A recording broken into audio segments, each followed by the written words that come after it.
pessoal de fora achava que a gente estava ganhando muito dinheiro, porque o marketing era muito bom.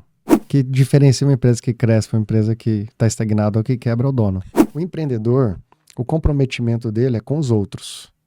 Ele quer agradar os outros, ele quer mostrar para os outros, ele quer aparecer para os outros. O empresário, o comprometimento dele é com o resultado. Então, quando a gente corrige esses comportamentos, e aí você melhora como empresário, os seus comportamentos ficam mais ajustados, o seu resultado na empresa melhora como um todo.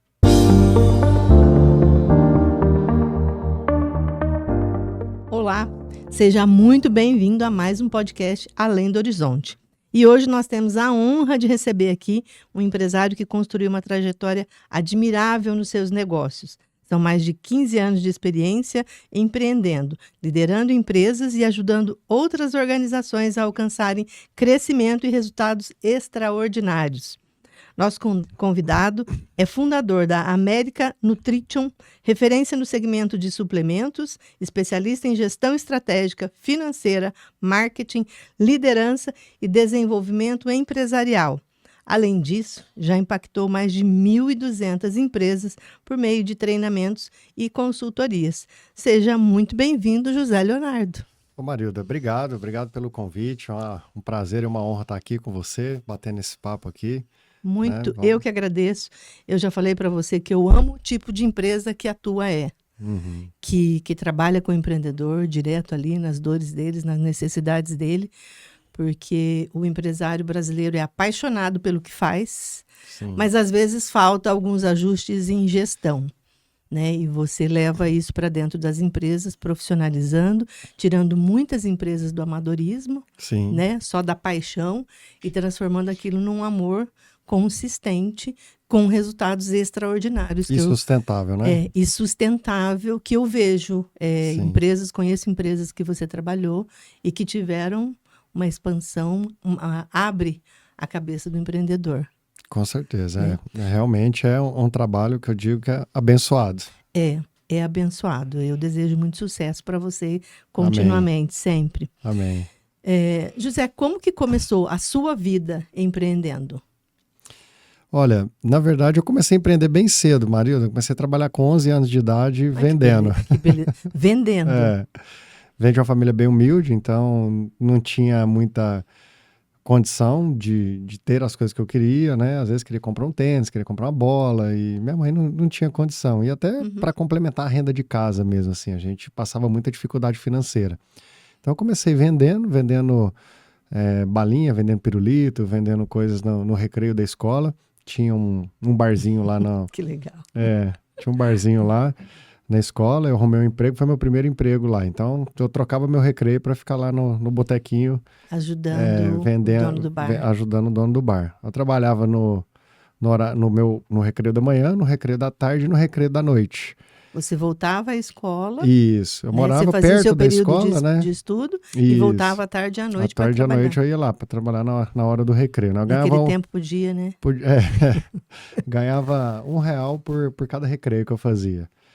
Dava uma média de uns R$60 por mês, que na época era meio salário mínimo, né? O salário mínimo era R$110, R$120, né?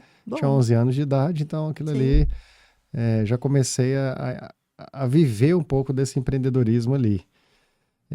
Só que em 2017, Marilda, eu passei num concurso público. Não, desculpa, em 2017 não, quando eu tinha 17 anos. Com 17 anos? Com 17 anos. Você é um caso extraordinário, então? Com 17 anos eu passei na CEMIG, que é a Copel, né?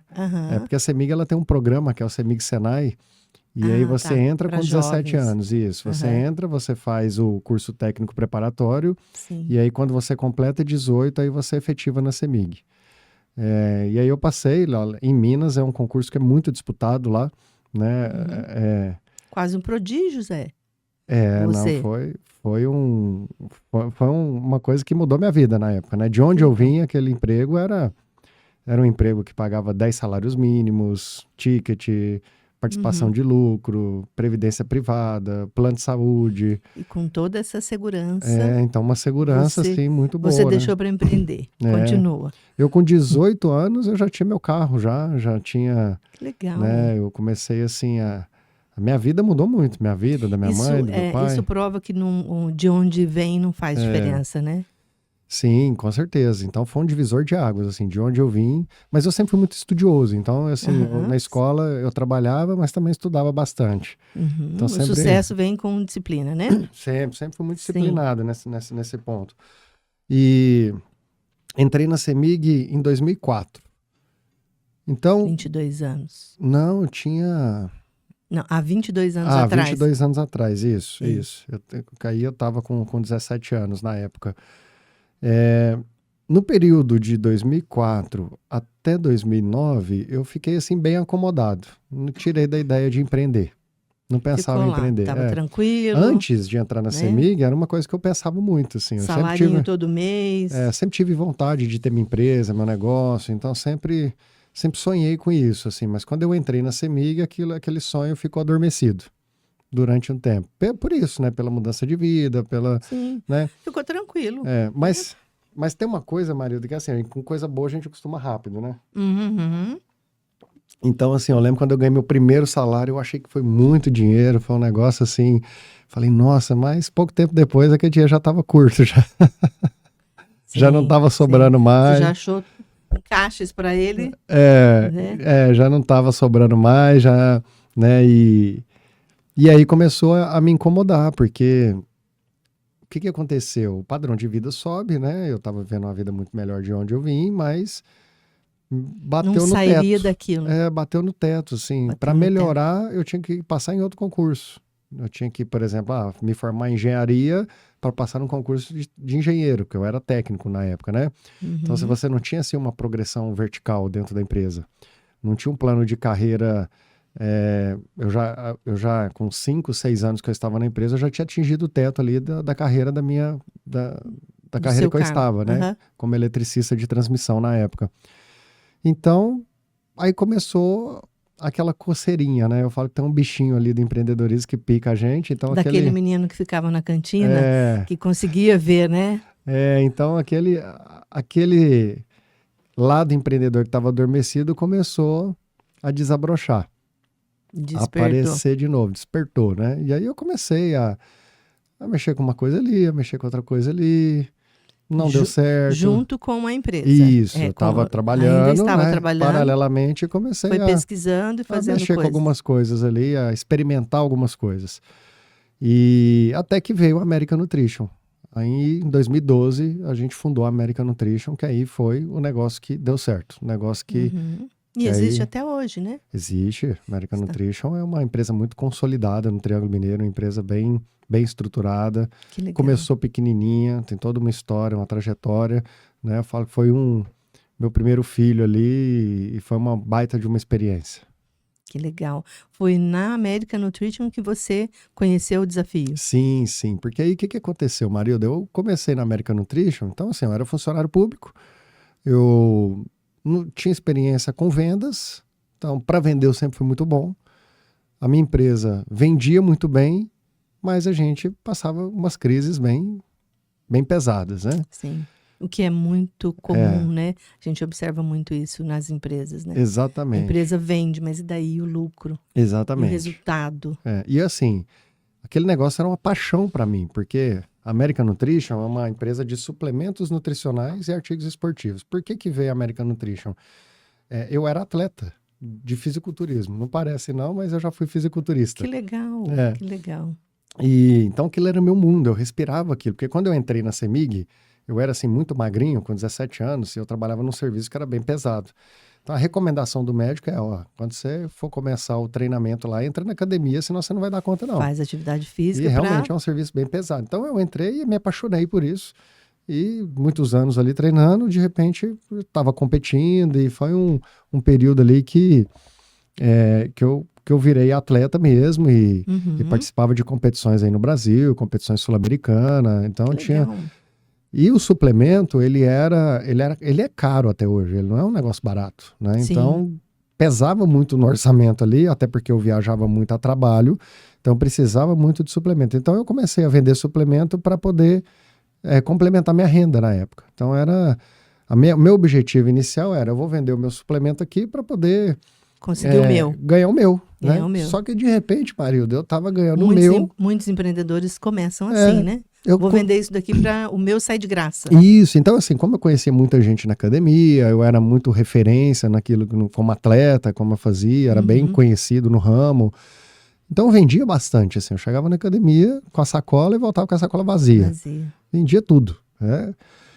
E aí de repente, assim, aquele objetivo inicial, ele foi alcançado e de repente já estava sobrando um dinheiro ali que me dava uma segunda fonte de renda até interessante ali.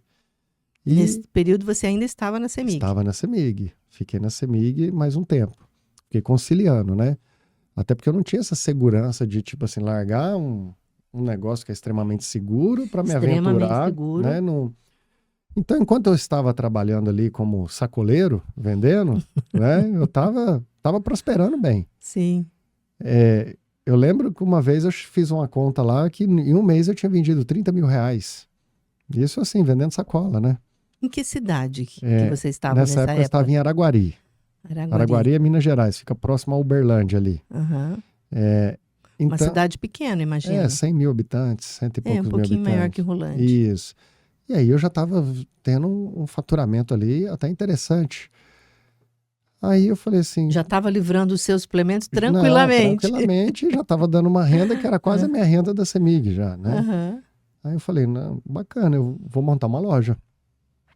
Isso aqui foi um indício. Falei assim, agora se eu estou vendendo isso como sacoleiro, imagina agora se eu montar... No meu horário vago, né? Se eu montar uma loja agora para a cidade e ficar vendendo o dia todo e tudo mais, e vai ser um sucesso. Triplico. Então a gente tomou essa decisão, aí minha esposa veio comigo na época, a gente só namorava até então na época, chamei ela, não tinha um dinheiro para montar a loja, conversei com meu sogro, o que ele achava, ele via meu movimento, ele viu o tanto que eu estava vendendo ali, ele inclusive era meu cliente. A família era cliente. E aí ele botou pilha, falou, não, acho que tem tudo para dar certo, você leva jeito, né? Só que eu não tinha o dinheiro, aí ele falou, eu te empresto o dinheiro. E me fez um empréstimo ali, com a condição da minha namorada até então, que hoje é minha esposa, ser minha sócia. Acho que eu estava enrolando muito tempo para casar, ele viu uma forma ali de... segurar. Vamos fechar esse negócio aqui. Foi, e aí a gente virou sócio, né? E começamos o negócio. E as vendas realmente aumentaram muito, né? A gente começou a vender muito mesmo, muito, assim, era absurdo o que a gente vendia. Só que eu vivia no cheque especial, eu vivia apertado, eu não fazia retirada de lucro da empresa, tudo era reinvestido na empresa. Eu trabalhava pra caramba, porque eu tinha CEMIG, a hora que eu não estava na CEMIG eu ia pra loja. Tinha várias vezes que eu saía da loja meia-noite, 1h, 2h da manhã, e no outro dia eu tinha que acordar às 6 para trabalhar. E assim, minha vida virou de cabeça para baixo naquela época ali. Eu estava realizando um sonho, mas ao mesmo tempo... Estava sendo um pesadelo. Um pesadelo, assim, porque... E sabe o que era engraçado? O pessoal de fora achava que a gente estava ganhando muito dinheiro. Porque o marketing era muito bom. Então, quem via a fachada, falava assim... Vendendo estava. Vendendo, via o movimento, falava, nossa, esses meninos aqui estão... Tão rico. E ninguém sabia o que a gente passava por trás nos bastidores. Sim. Pegava um dinheiro ali, pegava o cartão pessoal, passava na máquina da loja para antecipar. Era umas loucuras que a gente fazia também, né, para poder levantar um dinheiro que não dava para pagar a conta. Então eu me dei conta, Marilda, respondendo a sua pergunta, que eu não sabia empreender, eu sabia vender. Então nem todo mundo que sabe vender sabe empreender. Na verdade, pouca gente sabe vender, sabe empreender. A gente não é formado para ser empresário. A escola não ensina a gente a ser empresário. A escola ensina a gente a ser especialista. Sim. Você se forma para quê? Para ser um engenheiro, para ser um médico, para ser um dentista, para trabalhar para os outros. E aí você vai empreender, é um universo completamente diferente. Então o que eu sabia? Eu sabia de venda, mas eu não sabia fazer uma gestão de estoque, eu não sabia fazer uma gestão financeira, entender prazo médio de pagamento, prazo médio de recebimento. Eu não entendia meus números, minhas margens, se elas estavam adequadas. Indicadores, zero. Nada, zero. Então, assim, eu vendia, eu comprava, vendia, via o preço do mercado, colocava ali, a gente vendia bem e a gente era bom de marketing, era isso, entendeu? Então, eu me dei conta que eu estava cometendo muitos erros, né? E aí eu comecei a procurar ajuda. Foi e aí nesse momento que o desafio... Não, isso, eu vou te falar assim, ó, nós inauguramos em 2012, ficamos ali uns 2 anos assim, nessa lida. 2, 3 anos. A partir de 2014, 2015, eu comecei a buscar ajuda. Então eu fui no Sebrae, eu comecei a fazer curso aqui, curso ali. E o interessante é que cada curso, cada mentoria, cada coisa que eu fazia, a gente ia melhorando. Aí os resultados começavam a aparecer. Aí eu vi que esse era o caminho. Aí eu comecei a fazer diversas. Aí ia para São Paulo, viajava para onde? Uberlândia, tinha muita, que era próximo nosso ali, tinha muita coisa em Uberlândia, então sempre estava envolvido em algum curso, algum treinamento. Então eu passei ali uns 3 anos ali, bem intensos ali, de estudo, de treinamento, Pra de se mentoria, aprimorar. de consultoria. E aí a gente foi, cada um que fazia, a gente ia decolando. Fiz muita coisa ruim também, mas assim, Sim, vamos falar, até aqueles que eram ruins, a gente aprendia alguma coisinha. alguma coisa Uma sempre coisinha que traz. você trazia e colocava, já valia a pena. Então eu comecei a mudar esse comportamento de querer aprender, sabe? Coisa que eu achava que eu sabia e eu vi que eu não sabia e eu vi que eu podia aprender muito. E aí em 2017 veio o desafio. Final de 2017. 5 anos a empresa já tinha. 5 anos. 5 anos a gente já tinha. Então, assim, nessa fase, a gente já estava muito bem, nesse período, assim, já tinha Já passado tinha aquela melhorado, já fase, tinha aprimorado muito a gestão. Isso, então já estava, assim, um empresário um pouco mais experiente, Uhum. entendendo mais o que eu estava fazendo, já conseguindo ali um resultado interessante. Ainda na CEMIG ou você já tinha saído? Ainda na CEMIG. Eu me desliguei da CEMIG mesmo em 2018. Porque, Um ano depois do desafio. 1 ano depois do desafio, porque aí eu tive a segurança porque até então, assim, por mais que estava me dando resultado, pensando a longo prazo, como é que seria? CEMIG eu sabia que eu ia aposentar, Sim. que com 40 anos eu estava aposentado, 40 anos eu já estava com... E Tranquilo. para empreender, o mercado muda assim, né? Então, assim, por mais que naquele O momento ali empreendedor estava não bom... aposenta, né? naquele momento estava bom, eu não tinha a estabilidade que a CEMIG me proporcionava. Mas chegou num ponto que aí eu precisei tomar uma decisão. Que aí foi, depois que a gente fez o desafio empreendedor, aí a gente viu muito potencial de crescimento, só que para realizar aquilo, Tinha que aí ter eu tinha que estar 100%. Né? Não dava dedicação para exclusiva. dividir mais. Não dava para dividir mais. Você levou um bom tempo ainda, né? A Levei um empresa. bom tempo. E 5 eu costumo anos. falar isso para os empreendedores, porque eu não sou um cara aventureiro, assim. Eu sou um cara até ousado, mas aventureiro não. Sim. E eu vejo muito empresário que é A ousadia aventureiro. no empreendedor é uma É característica importante. necessária. Mas assim, eu sempre, o pessoal fala, eu detesto aquela frase assim, eu não tenho plano B, é só plano A. Não, a gente tem que ter plano B, Tem plano que ter C, plano plano B. D, eu tenho Tem. plano Z. De A a Z. Tem que ter planos. Entendeu? Cara, vamos fazer aqui, ó, tem esse aqui, se não der certo é esse, se não der certo é esse. Ainda mais nos dias atuais, onde tanta coisa muda muito rapidamente, tem que ter plano de A a Z.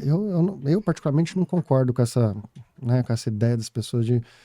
Eu gosto de pensar numa segunda saída, numa terceira saída. Algumas possibilidades. Então, assim, a CEMIG era uma segurança. Como é que eu vou ali arriscar tudo? Então, quando eu senti a segurança que eu via, cheguei num ponto que agora para eu crescer mais eu tenho que vir aqui, mas eu estava seguro para isso, aí a CEMIG ficou para trás. Né? Aí foi quando eu tomei a decisão de pedir a exoneração e ficar 100% aqui.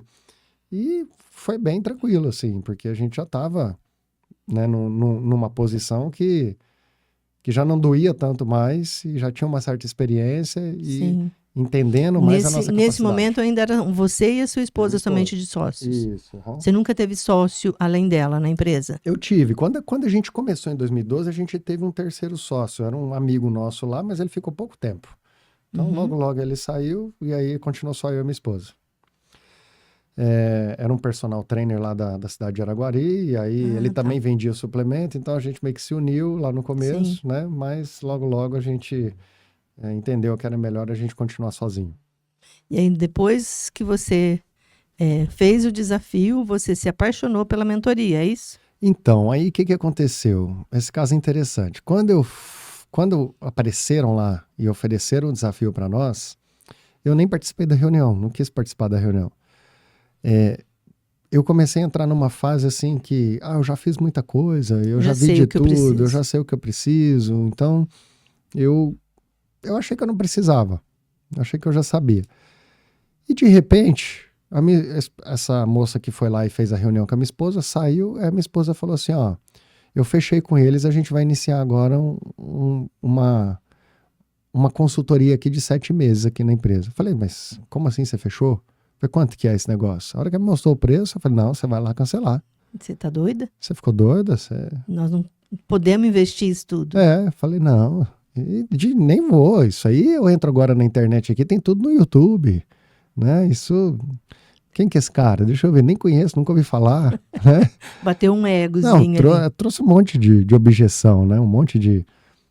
E aí minha esposa falou assim, não, você vai fazer. Você vai fazer porque fulano fez, porque Beltrano fez, porque indicaram a gente, e são pessoas que a gente admira, e eles estão em um lugar acima da gente, e a gente tem que entender ela com toda a sabedoria dela. Tem que chegar nesse lugar também. E eu não preciso disso não, isso aí tá querendo vir aqui tomar meu dinheiro e tal. E eu falei que eu não ia, não vou, e fiquei emburrado, briguei com ela. Mas aí, como manda quem pode, obedece quem tem juízo, isso você fez. Foi na segunda-feira de manhã e começava na segunda-feira à noite, naquele dia. Mesmo dia. Quando deu umas 5h30, eu tava em casa tomando banho e vestindo roupa para ir pra academia, que eu ia pra academia. Aí falou, você não vai se arrumar não? Falei, eu não vou nesse negócio, não é nem você. Ela disse, não, eu vou e você vai, pode vestir roupa aí. Gostei dela. Ela é dura na queda. E aí eu falei, tá bom, né? Então vamos. E cheguei lá assim, de braço cruzado e... Totalmente fechado. Emburrado. O que eu tô fazendo aqui? Indignado, assim, você não tá entendendo. Só que aí, no primeiro encontro do desafio, tem uma dinâmica lá que é bem bacana. Aqui você está vendo aqui, Desafio Empreendedor Programa Comportamental. E isso é um grande diferencial que o desafio tem, porque nessa dinâmica foram montados 4 grupos ali, e onde você opera uma empresa. Então ali é real ali, tipo, cada um é uma empresa, todo mundo começa do mesmo jeito, e aí as regras são iguais para todo mundo, e a hora que termina são 4 resultados ali bem diferentes. Eram 4 grupos, começou igual e os resultados diferentes. Igualzinho acontece aqui fora. Aqui fora você vai ver empresas do mesmo tipo segmento de empresa que estão tendo resultados muito diferentes. Por quê? Que alguns estão conseguindo e outros não. E o que aconteceu foi que no meu grupo, eles me escolheram como líder do grupo lá. E você emburrado. Emburrado. Até então passado. E me escolheram como líder porque minha empresa é uma empresa bem consolidada, bem sucedida. A gente era, né? Então o pessoal, não, vai você e tal. Aí tá bom, deixa comigo. E eu era o tomador de decisão. Eu faz assim, compra tanto e tal. E a teoria dos jogos, ela diz que a gente tende a reproduzir os nossos comportamentos nesse tipo de dinâmica. E ali ficou claro para mim, porque as decisões que eu tomava na minha empresa, eu tomei ali, muito parecidas. Então eu me vi nessa dinâmica, só que eu me enxerguei de um jeito diferente. Porque aí eu vi os erros que eu cometi quando eu comparei com os outros. Então, assim, eu comecei a ver várias coisas que estavam impedindo a gente de performar melhor. E aí o que aconteceu? A minha empresa quebrou nessa dinâmica. E tinha um cara na minha equipe... Sendo que você tinha uma empresa boa. E eu tinha uma empresa boa. Só que assim, por mais que estava boa, ainda... Como que eu vou te falar? Sabe assim, ainda parecia ser melhor do que realmente era. Sabe? Sim. Então eu tinha essa sensação que tinha alguma coisinha ainda pra gente ajustar. Uma coisa para ajustar. Uma e essa chavinha coisa para virar. Era eu. Entendeu? O problema não está na máquina, tá? Em quem senta atrás da máquina. E eu lembro que tinha um cara na minha equipe, que é o Nilton. O Nilton, ele é dono da Bom Dia, é um empresário muito bem sucedido lá na cidade, tem mais de 40 anos de mercado, uma empresa dele é referência lá, e é um senhor já, né? E o Nilton teve um momento lá que eu fui realizar uma compra, e eu fui lá e comprar tudo para poder comprar mais barato, igual fazia na minha empresa. Comprava muito, aí eu entendi sobre gestão de estoque. Porque eu comprava muito para pegar preço, só que eu descapitalizava fazendo isso e acabava tendo custo financeiro que não cobria aquela despesa aquele desconto que eu tive na compra. Né? Então isso acontece muito no varejo. E o Nilton pegou e falou para mim assim... É matemática básica, né? Falou assim para mim, compra só 2. Falei, não, vou comprar tudo. E não dei ouvido para ele. Olha só a minha ignorância, não? O cara experiente. O cara é um cara experiente, por que eu não parei ali para escutar? Por que eu não diminui meu ego ali? É. Né? E, o ego é danado, né? Pra colocar a gente em situações difíceis. E, de repente, eu vi outros grupos ali que fecharam com lucro e a minha empresa quebrou por minha culpa ali. Então, assim, eu cheguei lá assim, emborrado, e saí de lá falando assim, eu preciso disso aqui.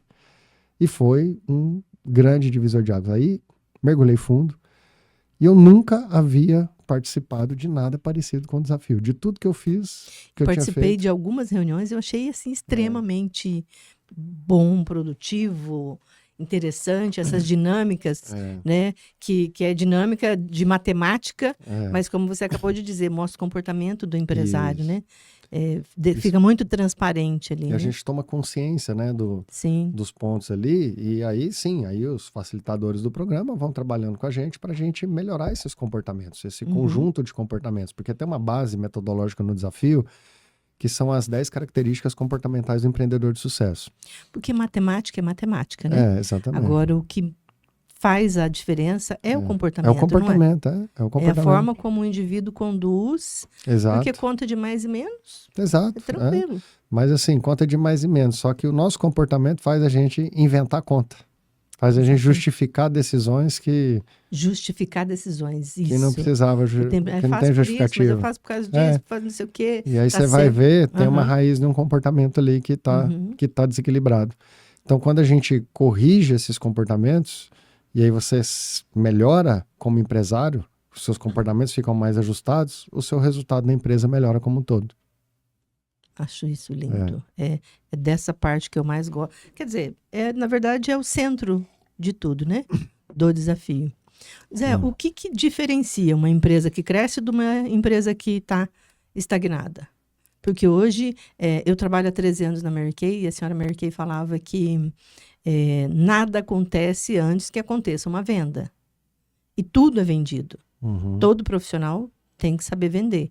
Mas, como você disse, no seu caso, você vendia muito bem, mas tinha algumas outras coisas que você precisava desenvolver. Então, qual que é a diferença de uma empresa que cresce porque vende e de uma que fica estagnada porque não vende?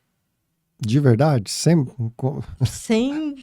Não precisa desviar o assunto. Direto. Direto e Você reto. Bem direto. É o dono. É o dono. Que diferencia uma empresa que cresce para uma empresa que está estagnada ou que quebra, é o dono. Não pode pôr a culpa no governo, não pode pôr a culpa no funcionário. Porque se fosse assim, vamos pensar...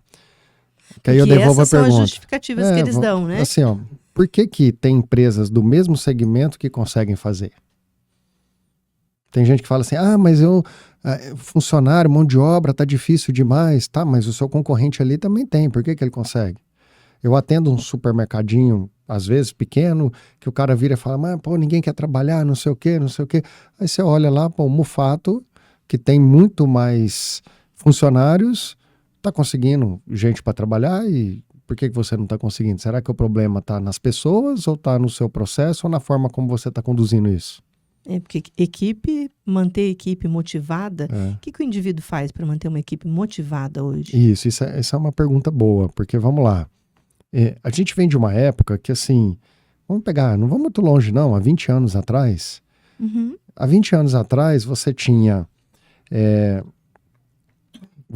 pouca oferta e muita demanda de emprego. Então era assim, ó, se eu conseguisse um emprego... Tinha que ficar feliz da vida. Cara, eu não podia vacilar.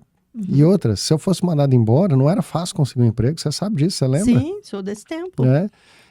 Deixei de pedir demissão em alguns lugares, porque eu sabia que eu não ia encontrar. Era normal patrão ser grosso, ser sem educação. Eu mesmo trabalhava na CEMIG lá, você cometia um erro lá, ô seu burro.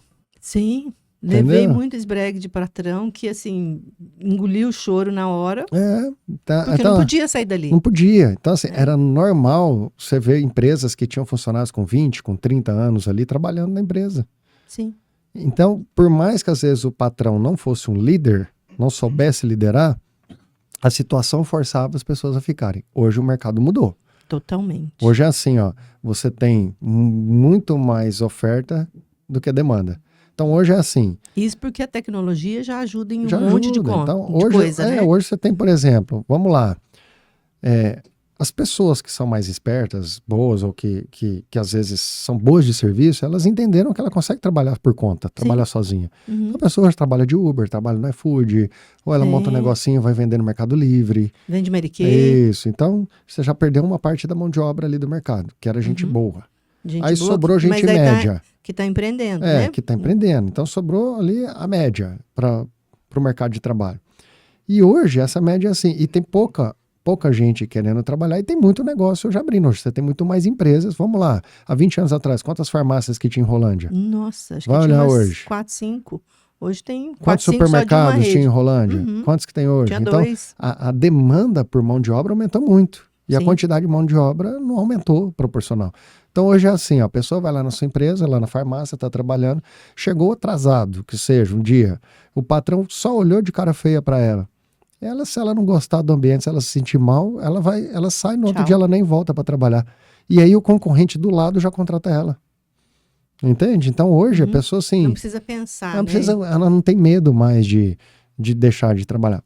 E aí vamos lá. Antigamente as pessoas não eram líderes, os patrões não eram líderes, era patrão, era chefe. Era patrão. Hoje, se você não aprender a liderar, você vai sofrer com mão de obra. Qual que é uma habilidade ou as habilidades que o líder precisa desenvolver, esse patrão precisa desenvolver para ter essa equipe boa de trabalho? Comunicação com o time. Então, uma coisa que um líder necessita. Antigamente, os donos de empresa mal conversavam com a equipe. Hoje, não olhava na cara. Você precisa comunicar, você precisa sentar, você precisa instruir, você precisa treinar, você precisa monitorar, você precisa acompanhar, você precisa saber ouvir sua equipe. Uma grande habilidade que um bom líder hoje precisa é conseguir fazer a sua equipe se sentir pertencente àquela empresa. Então, é uma outra geração que está nesse mercado, né? Está muito diferente essa geração que está aí hoje. Eles valorizam muito mais o pertencimento do que o financeiro. Então, para ela se sentir bem na empresa, se sentir pertencente à empresa, sentir que ela está fazendo a diferença aqui no seu negócio, é mais importante do que necessariamente o valor que ela está recebendo. E as pessoas não demoram para entender isso. Então, assim, às vezes você tem empresas que tem funcionários lá que estão super felizes e aí chega o concorrente, vai lá e faz uma oferta para pagar mais e a pessoa não quer sair de lá. Por quê? Porque lá ela se sente segura, porque ela se sente pertencente, porque lá tem um bom convívio, ela tem um bom convívio, com todo mundo. Ela gosta do patrão, ela tem um sistema de incentivo que funciona, que trabalha o incentivo financeiro, moral e social. Hoje um líder tem que olhar para isso. Você só colocar a pessoa ali e ela é mais um número ali dentro, por dinheiro ela entra, por dinheiro ela sai. Sim. É muito fácil. Hoje está muito fácil, né? Zé, então isso que você está me dizendo aí, que as empresas quebram muito mais pelo comportamento do empresário do que pelo financeiro. Isso não sou eu que estou dizendo, não. Tem um estudo científico para isso. São estatísticas que o tem David McLellan, ele conduziu um estudo em mais de 20 anos em 5 continentes diferentes. Qual que era o objetivo do estudo? Entender por que alguns empreendedores prosperam e outros não. Dale Carnegie fez essa... É não parecido. Dale Carnegie ele fez uma pesquisa empírica. Ele entrevistou mais de 1.000 empresários por ali. Muitos anos, né? Isso, durante muito tempo. Foi parecido. Na verdade, ele fez uma pesquisa solo ali, o Dale Carnegie, né? David McLellan, ele fez de fato um estudo científico que foi patrocinado pela ONU. Então tem lá todo o estudo. Foi tudo medido. Tudo mensurado, tudo acompanhado, tem todos os requisitos de um estudo científico. E qual que foi o resultado desse estudo científico? Eles entenderam que existe um padrão de comportamento nos empresários que prosperam. O cara aqui do Brasil e o cara lá do Japão, que são culturas, países, religiões, etnias completamente diferentes, a maneira como eles se comportam diante do negócio são parecidas.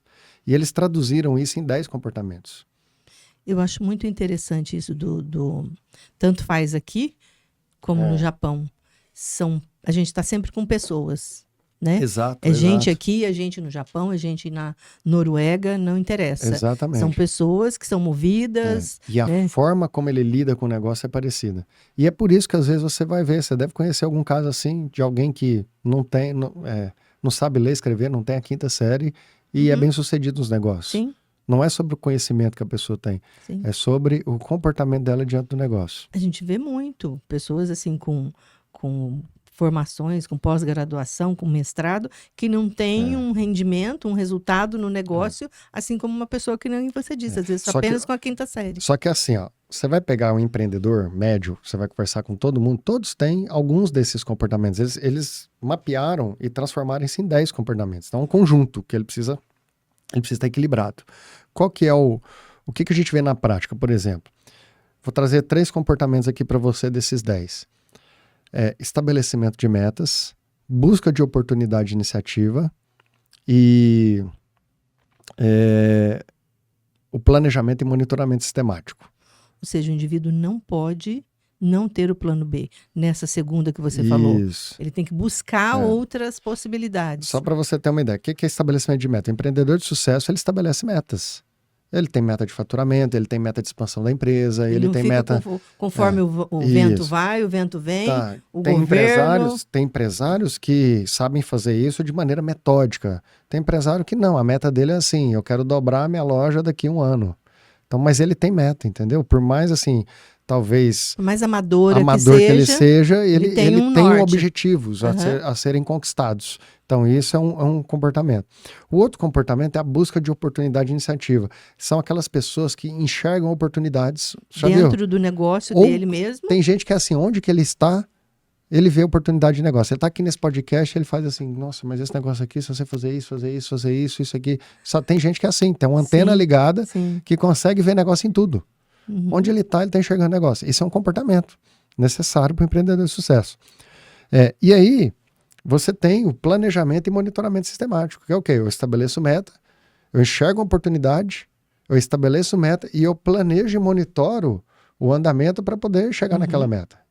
Daqui, aqui, então, vai quando você vai fazendo esses comportamentos ali andarem juntos, você vai prosperando. Qual que é o problema? Às vezes você tem aquela pessoa assim que ela tem muito busca de oportunidade de iniciativa, é um avião, aquela pessoa que vê toda hora, só que ela é muito impulsiva. E aí ela não planeja. Entende? E aí eu falo que é um carro que só tem acelerador e não tem freio. Sim. E aí ela sai atirando. E aí uma vai dar certo, só que uma hora ela dá um tiro errado. Aí tudo aquilo que ela construiu vai por água abaixo. Por quê? Porque ela não tem o freio.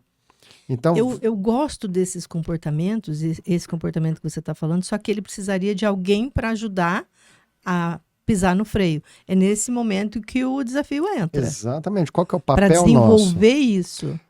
O meu papel para esse cara é instalar um freio. Para outros, é o cara que ele não tem um acelerador, ele só tem um freio. Então eu vou ajudar a instalar um acelerador nele. Ele tem medo de... Muito medroso.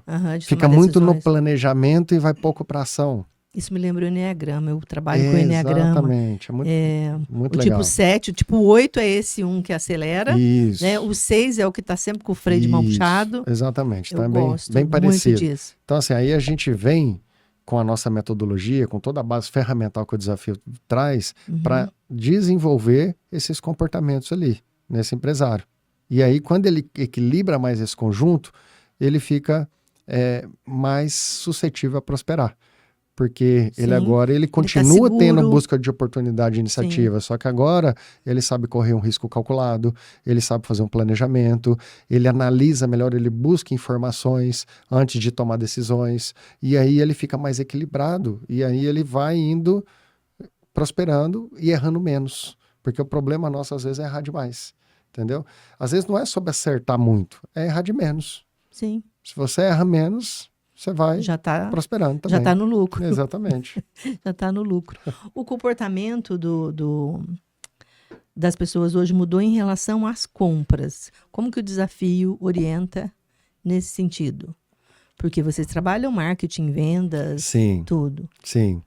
Nessa mudança de comportamento que as pessoas antes tinham que ir numa loja que estava aberta, hoje a gente compra as coisas pela internet. Então, aí entra esse comportamento de busca de oportunidade de iniciativa e de busca de informação.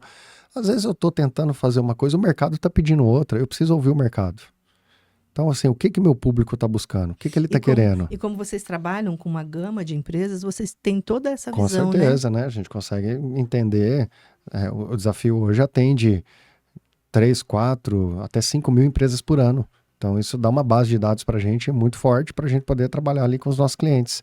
Mas uma coisa é fato, isso não substitui o empresário saber ouvir a sua clientela. E muitas vezes a resposta está ali, na ponta. A gente só precisa escutar nosso cliente. é dentro da paixão, né, que o empreendedor brasileiro tem pelo seu negócio, essa paixão tem que ser resolver o problema de alguém, não necessariamente só o dele, né? Exatamente. Porque às vezes o empreendedor tem uma paixão por uma atividade, vai e faz aquilo porque é a paixão dele. Mas não necessariamente está resolvendo o problema de muita gente. E empreender é resolver problemas, perfeito, né? Marilda, perfeito. Assim, um dos comportamentos aqui que a gente trabalha é exigência de qualidade e eficiência. E lá no desafio as pessoas entendem o que é qualidade. Porque qualidade não é aquilo que eu acho que tem valor. Qualidade é aquilo que tem valor na percepção do cliente. Não adianta eu chegar e inventar um monte de coisa e eu achar que o cliente está valorizando aquilo, sendo que aquilo para o cliente não faz diferença nenhuma. Então, o que eu preciso? Entender o que o cliente quer e entregar para ele o que ele quer e o que ele precisa. Se eu consigo atender a expectativa único, né? do cliente, vou te dar um exemplo básico. Internet. Antigamente você fazia compra na internet e às vezes a loja ia e mandava para você, vou lá, comprei um tênis aqui na internet. Aí chegava lá o seu tênis. E você recebia ele numa caixinha bonitinha, com uma cartinha escrita à mão, um agradecimento e tal. Chegava. Só que é o seguinte, você comprou o tênis para chegar no dia 20 e o tênis chegou no dia 25. E você tinha uma corrida no dia 22. Só que ele veio cheio de frufruzinho lá. Você acha que isso aí vai mudar a percepção do cliente? Você cria o tênis para o dia 20, ele chegou dia 25. O que ele valoriza mais? A cartinha ou o prazo? O prazo de entrega. Isso, aí veio o Mercado Livre. O que ele fez? Amanhã tá aí. Fez o básico. Assim, ó, quando você compra no Mercado Livre, uma coisa você tem segurança que ele vai chegar no prazo. Se ele te falar que vai chegar até domingo, vai chegar até domingo. E se não chegar, você não tem problema para reembolso. Se não chegar até domingo, às vezes chega no sábado, às vezes chega antes. Eu nunca fiz uma compra no Mercado Livre, chegou depois. Então, assim, antes de fazer frufruzinho, fazer cartinha, fazer não sei o quê, pôr perfuminho, básico, bem eles fizeram o básico, que é entregar o que o cliente precisa. Então, às vezes, a gente só precisa entender o cliente, ouvir o cliente e trabalhar naquilo que é importante para o cliente, e não do que eu acho que o cliente quer. Isso tudo vocês desenvolvem? Com certeza. Quanto tempo tem o desafio? Quantos anos? O desafio já tem a Public, que é a empresa que desenvolveu o desafio. É brasileira. É brasileira, a nossa sede fica lá em Goiânia, ela tem 27 anos de mercado. O desafio tem 19 anos. Quantas mil empresas que já não impactou? Já bastante. Nós já temos mais de 35 mil empresas impactadas pelo desafio. Eu sempre falo aqui, né, que o empresário tem que deixar de ser somente apaixonado, criar amor pela sua empresa. Eu adoro isso que você fala. E amor a gente sabe que é muito diferente de paixão, né? Paixão é uma coisa que você vê só a purpurina. Aí a hora que a purpurina cai, que o que a gente vê do outro lado vira amor ou ódio. Né? Muitas vezes, né? Exatamente. Já estivemos apaixonados algumas vezes, a gente sabe como é que funciona. Então, quando vira amor, e o amor às vezes envolve algumas coisas, algumas tomadas de decisão, deixar alguma coisa, mudança de comportamento. Para eu continuar aqui, eu preciso continuar amando, eu preciso fazer alguma coisa diferente. E eu vejo que o desafio espalha amor. Exatamente. Porque daí o indivíduo que às vezes está desanimado, não suporta mais trabalhar naquilo, porque trabalha. A gente vê muito isso no amador, apenas apaixonado, que acaba virando ódio. Excelente. Da empresa, porque... Um sonho que vira pesadelo. Não consegue mais extrair daquilo que era uma paixão, o sustento, quebra, acontece um monte de coisa. E o desafio traz para você entender... Perfeito, Maria. Amor à sua empresa. Eu adoro isso que você fala e é parecido com uma coisa que eu falo. Eu vejo as pessoas romantizarem muito o empreendedorismo. Sim. Sou empreendedor e tal. Quero trabalhar, não quero mais trabalhar para os outros. Inocente. Como... Não é assim. Tipo assim, cara, as pessoas veem lá na internet o fulano falando, vai virar empreendedor porque você vai ter liberdade de tempo, liberdade geográfica, liberdade financeira, e tal. E assim, é bonito falar empreendedor, né? Mas na verdade o que a gente precisa é se tornar empresário. Um empreendedor geralmente sofre. O que o desafio faz? Ele transforma o empreendedor num empresário. Porque o empresário é o cara que prospera, profissionaliza. Profissionaliza, o empreendedor é o cara, era eu vendendo lá e fazendo marketing. Então ele tá bonito para os outros, mas e para mim? Agora, quando você se torna empresário, você se compromete... Traz base para tudo, né? Porque tem uma coisa que eu vou te falar, qual que é a diferença do empreendedor para o empresário? O empreendedor, o comprometimento dele é com os outros. Ele quer agradar os outros, ele quer mostrar para os outros, ele quer aparecer para os outros. O empresário, o comprometimento dele é com o resultado. Então, o empreendedor... E acontecendo o resultado, depois aparece para os outros e está tudo bem, né? Só que não pode acontecer isso sendo a primeira. O empreendedor, ele gosta de ter a fachada bonita. Ele fica com medo de tomar decisões que vão impactar ali. O que as pessoas vão pensar? É a paixão. É a paixão. Agora não, o empresário, ele faz o que tem que ser feito. Ele manda quem tiver que mandar embora, ele troca quem tiver que trocar, ele precifica, ele faz o que tem que ser feito, porque o compromisso dele é com o resultado. Então, nosso trabalho no desafio é mudar a percepção das pessoas de vamos deixar de ser empreendedor, vamos deixar de ser amador e vamos passar a ser empresário. Transformar a paixão em amor. Exato, que é exatamente isso que você falou. Eu adoro isso. E outra, eu sou fã disso. Outra analogia é vamos deixar de namorar e vamos casar. É totalmente diferente. Quando você é namorado, você é empreendedor. Quando você é casado, você é empresário. E assim, o que prospera num casamento também é o comportamento.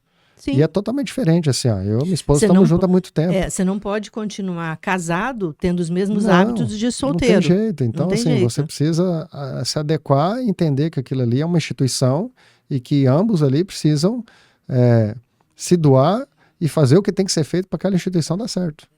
Coisa que quando negócio acontecer. Então, é saber negar, é saber abdicar de algumas coisas, é saber tomar as decisões em prol do resultado.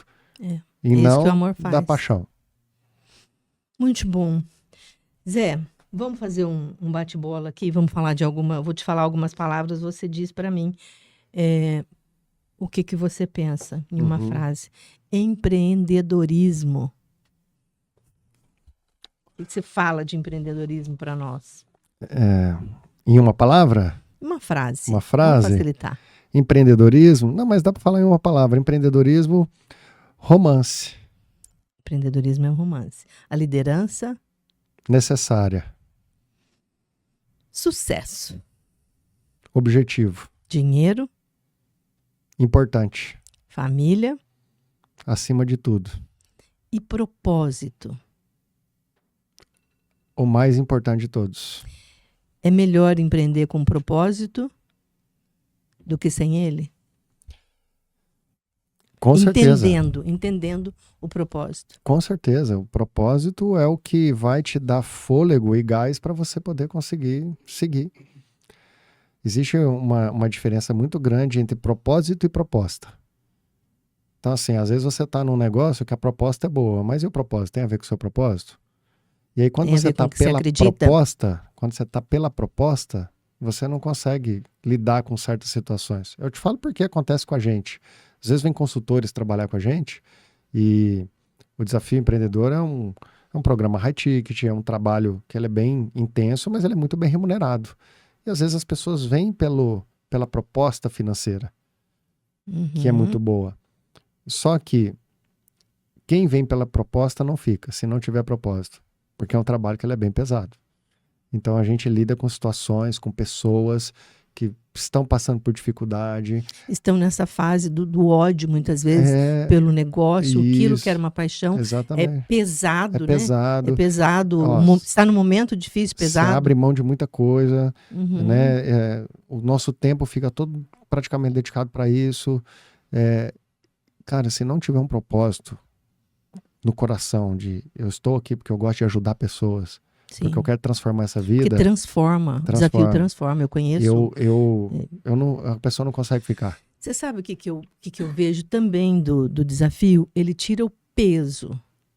Que muitas vezes. Eu acho que você deve ver isso muito claro no rosto das pessoas, no corpo. Com certeza. A pessoa entra com um rosto, com um corpo e sai totalmente diferente. Com certeza. Porque a partir do momento que profissionaliza, né, que dá clareza. Dá clareza e ele faz você se sentir maior do que os problemas, porque você aprende a lidar com os problemas. Tem uma coisa que acontece, Marilda, que é assim, quando você não tem casca, qualquer coisa te atinge. Sim. Eu me recordo assim, quando eu estava no início da minha empresa, na American Nutrition, eu estava com 2 meses, a gente não tinha tirado um alvará da vigilância sanitária e nós tivemos uma fiscalização e a vigilância sanitária fechou a nossa empresa e lacrou. E nós ficamos com aquela faixa amarela lá fora E ficamos 15 dias fechados porque... Feio na foto. Feio na foto. E 15 dias fechados porque a gente precisava de um monte de documentação que é totalmente burocrática. Então, você imagina, vai para a prefeitura, vai nisso, vai inspeção, até liberar para a gente abrir. Liberar. Foram 2 semanas ali. E assim, eu quase tive um surto na época. Por quê? Eu precisava vender para pagar as contas, eu precisava do giro, aquilo impactou muito, eu achava que aquilo ia ser o fim, eu entrei numa espécie de depressão profunda ali com o negócio que, beleza, passou, a gente abriu, continuou e tudo mais. Isso foi em 2012. Em 2020 eu tive a pandemia, eu não fiquei 15 dias fechado. Eu fiquei, se somar tudo aí, quase 8 meses fechado.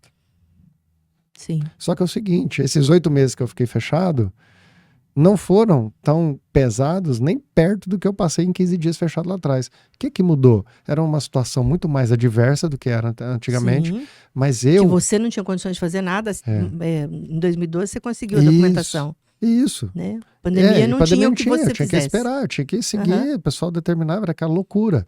Mas assim... Fecha, abre, eu estava maior, eu estava mais preparado. Então assim, era um desafio que a minha casca aguentava passar. E a gente passou, entendeu? Então você vai criando casca. Então esse é um grande tchan, né? Você como empresário, você crescer e o desafio faz isso. E ir percebendo esses movimentos de crescimento, né? Porque às vezes a pessoa tem algumas habilidades que ela não tem noção que tem. Exatamente. Ela tem essa casca, mas ela não tem noção do potencial disso tudo, do tanto que essa casca pode trazer para o negócio. E é isso que vocês fazem aparecer também. Exatamente. Né? E aí você termina o desafio, você se sente, você sabe que você é maior do que aqueles problemas ali que você está enfrentando. Não que o problema vai deixar de existir, mas a forma como você lida com ele fica diferente. E aí acontece isso, fica mais leve. Nessa clareza toda que traz, né? Exatamente. Zé, gostei muito da nossa conversa. Espero que a nossa audiência leve em consideração tudo isso daí que você falou, porque você falou em questão de high ticket, né? Caro é falir. Sim. Caro é quebrar negócio. Sim. Caro é deixar a família desamparada muitas vezes por esse indivíduo que pisa muito no freio, aquele que tem o freio de mão puxado. Com certeza. Isso é caro, né? Caro é o tanto de dinheiro que o empresário perde ali todo dia, né? Por não se atentar a pequenos detalhes. Exatamente, por não ter custo definido, gasta mais do que caro poderia. É a rotatividade alta de funcionário, que não consegue estabilizar. Que é muito grave hoje, né? Que isso é um problema real. Isso é muito caro. Mas que dá para melhorar, que dá para desenvolver. Então, se você melhora esses pontos, fecha essas torneiras, tem uma equipe mais engajada, mais comprometida, consegue melhorar seu faturamento, consegue fazer uma boa gestão, melhorar sua lucratividade... Quanto que vale isso? Sim. Vocês não trabalham somente na produção, o resto vocês entram em todos os setores. Todas as áreas, exatamente. Todas as áreas. Estratégico, comercial, financeiro, RH, mas principalmente na parte comportamental do empresário. Então a gente atua em todas essas áreas junto com ele, nós nos tornamos sócios desse empresário ali por 7 meses, mas com o ponto principal de mudar a forma de pensar e agir desse empresário. De transformá-lo num profissional mesmo. Num empresário. Empresário Deixar profissional. De ser empreendedor e virar empresário. No negócio. Muito bem. Muito bom. Zé, muito obrigada. Eu que agradeço. Por ter vindo compartilhar essas coisas. Mais alguma coisa que você quer deixar para o pessoal que vai assistir o podcast? Olha, tem uma frase do Carl Jung que eu gosto bastante, que fala assim: até você se tornar consciente, o inconsciente vai dirigir a sua vida e você vai chamá-lo de destino. Isso. E eu vejo que na minha trajetória, se eu não tivesse tomado consciência e tivesse agido em algumas situações de lá para cá, talvez o meu destino hoje seria completamente diferente. Talvez não, com certeza. Com certeza. Né, eu não estaria onde eu estou hoje. Então, essa é a dica que eu deixo aí para a audiência, para as pessoas buscarem conhecimento, buscarem autoconhecimento. Autoconhecimento. Né, buscarem entender o porquê que os resultados às vezes não estão como gostariam e deixar de terceirizar para o que está lá fora, porque o que está lá fora vai continuar. Sim, a política, a economia, tudo dentro. O governo. Começa a olhar para dentro, começa a olhar para si. O que está ao meu alcance aqui, que eu estou deixando de fazer, ou que eu poderia estar fazendo diferente, que vai me trazer um resultado diferente. E ali está a chave para a gente poder prosperar. E esse é o momento. Esse é porque nós estamos num ano de muitas mudanças, né? Com a reforma tributária, tudo que vai acontecer o ano que vem. Este é o momento do empresário se profissionalizar e olhar para dentro, olhar a empresa ali dentro da empresa, tudo que acontece para tomar essas decisões, inclusive. Não dá. Nisso que vocês vão ajudar também, Não né? dá, Marilda, para ser amador mais. Não dá. Não dá. O ano que vem vai peneirar. Vai peneirar por uma série de questões. Por tudo que a tecnologia vai trazer, né? A reforma tributária vai exigir muita tecnologia dentro das empresas, para emissão de documentos, para um monte de coisa.